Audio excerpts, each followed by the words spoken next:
The EU's sanctions against Russia are dubbed poison for the EU.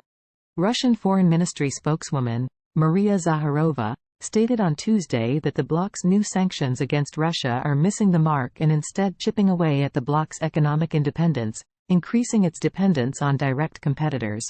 She criticized the 10th package of EU sanctions, which was unveiled on Saturday to mark the one-year anniversary of Moscow's military campaign against Ukraine. The measures targeted Russia's banking sector and sought to curb its access to dual-use and advanced technologies. Zakharova agreed with Josep Borrell, the EU's top diplomat, who earlier this month described the restrictions as slow-acting but certain poison. Zakharova explained, "The only thing is that they, first of all, kill the economic sovereignty of the European Union. The EU can slap itself with any number of restrictions regarding trade with Russia. This will only increase its dependence on its direct competitors."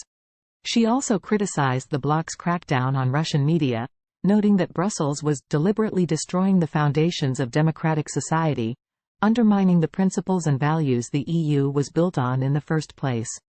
Zakharova offered a reminder that the EU, the US and their satellites found themselves alone in imposing sanctions on Russia. She added that the rest of the world did not join any of the packages, rejecting restrictions as illegal, hurting the global economy, and undermining food and energy security. She further stated that the EU's threats to punish those who refuse to comply with the sanctions would only strengthen global opposition to what, essentially, is the neo-colonial dictatorial policy of the West. Since the start of the Ukraine crisis, the EU has imposed restrictions on a total of 1,473 individuals and 205 entities that the bloc said undermined Ukraine's territorial integrity.